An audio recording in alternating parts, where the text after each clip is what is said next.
Station 11 by Emily St. John Mandel. Part 4, The Starship, Chapter 22. When Kirsten thought of the ways the world had changed in her lifetime, her thoughts always eventually circled back to Alexandra. Alexandra knew how to shoot, but the world was softening. There was a fair chance, Kirsten thought, that Alexandra would live out her life without killing anyone. She was a younger 15-year-old than Kirsten had ever been. Now Alexandra walked quietly, sullen because she hadn't been allowed to join the expedition to the school. The symphony walked through the end of the day, clouds gathering and the air pressing down from above, rivulets of sweat running down Kirsten's back. The sky low and dark by the late afternoon.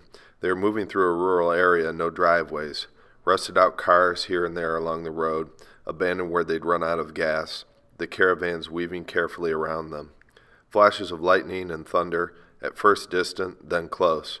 They waited out the rainstorm in the trees by the side of the road at twilight, pitched their tents on the wet ground when it was over. I dreamt last night I saw an airplane, Dieter whispered.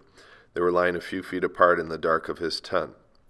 They had only ever been friends. In a hazy way, Kirsten thought of him as family, but her 30-year-old tent had finally fallen apart a year ago, and she hadn't yet managed to find a new one. For obvious reasons, she was no longer sharing a tent with Saeed, so Dieter, who had one of the largest tents in the symphony, had been hosting her. Kirsten heard soft voices outside, the tuba and the first violin on watch. The restless movements of the horses penned between the three caravans for safety. I hadn't thought of an airplane in so long. That's because you're so young. A slight edge to his voice. You don't remember anything. I do remember things. Of course I do. I was 8. Dieter had been 20 years old when the world ended.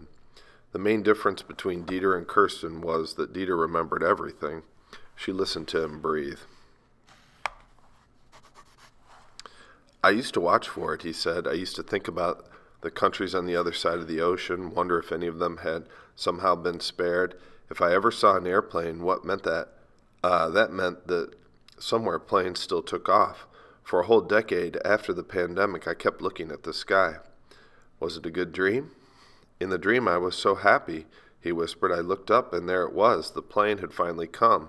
There was still a civilization somewhere. I fell to my knees. I started weeping and laughing, and then I woke up. There was a voice outside then, someone saying their names. Second watch, Dieter whispered. We're up. The first watch was going to sleep. They had nothing to report. Just goddamn trees and owls, the tuba muttered. The second watch agreed on the usual arrangement. Dieter and Saeed would scout the road a half mile behind them. Kirsten and August would keep watch at the camp. The fourth guitar and the oboe would scout a half a mile ahead. The scouts set off in their separate directions, and Kirsten was alone with August. They circled the camp perimeter and then stood on the road, listening and watching for movement. Clouds breaking apart to reveal the stars overhead. The brief flare of a meteor, or perhaps a falling satellite. Is this what airplanes would have looked like at night? Just streaks of light across the sky? Kirsten knew they'd flown at hundreds of miles per hour, inconceivable speeds, but she wasn't sure what hundreds of miles per hour would have looked like. The forest was filled with small noises, rainwater dripping from the trees, the movements of animals, a light breeze.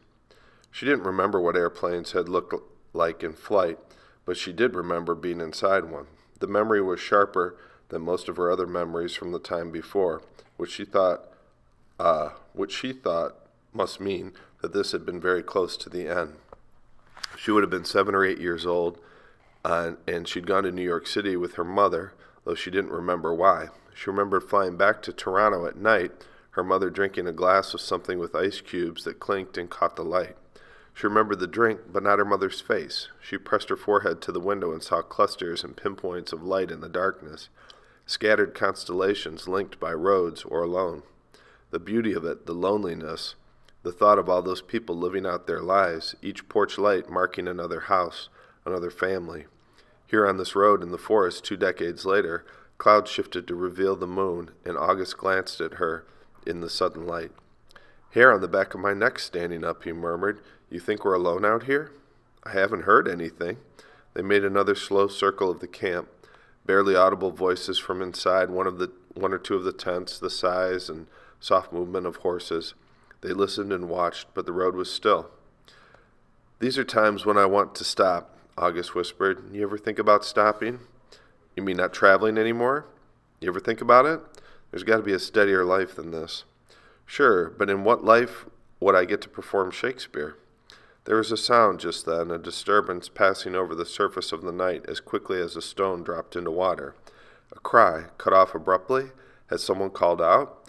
If she'd been alone, Kirsten might have thought she imagined it, but August nodded when she looked at him. The sound had come from somewhere far down the road in the direction from which they'd come. They were still, straining to hear, but heard nothing. "We have to raise the third watch." Kirsten drew her two best knives from her belt. August disappeared among the tents. She heard his muffled voice. "I don't know. A sound, maybe a voice down the road. I need you to take our places so we can go and check it out." The two shadows emerged to replace them, yawning and unsteady on their feet. August and Kirsten set off as quickly and quietly as possible in the direction of the sound. The forest was a dark mass on either side, alive and filled with indecipherable rustlings, shadows like ink against the glare of the moonlight. An owl flew low across the road ahead. A moment later there was a distant beating of small wings. Birds stirred from their sleep, black specks rising and wheeling against the stars. "Something disturbed them," Kirsten said quietly, her mouth close to August's ear.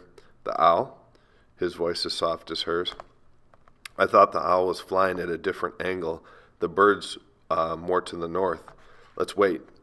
They waited in the shadows at the side of the road, trying to breathe quietly, trying to look everywhere at once. The claustrophobia of the forest. The first few trees visible before her, monochrome contrasts of black shadow and white moonlight, and beyond that an entire continent, wilderness, uninterrupted from ocean to ocean, with so few people left between the shores. Kirsten and August watched the forest and the road, but if anything was watching them back, it wasn't apparent. "Let's walk farther," August whispered. They resumed their cautious progress down the road, Kirsten gripping her knives so tightly that her heartbeat throbbed in the palms of her hands. They walked far beyond the point where the scouts should have been, 2 miles, 3, looking for signs. At first light they returned the way they had come, speechless in a world of riotous bird song. There was no trace of the scouts, nothing at the edges of the forest, no footprints, no signs of large animals, no obviously broken branches or blood. It was as though Dieter and Said had been plucked from the face of the earth.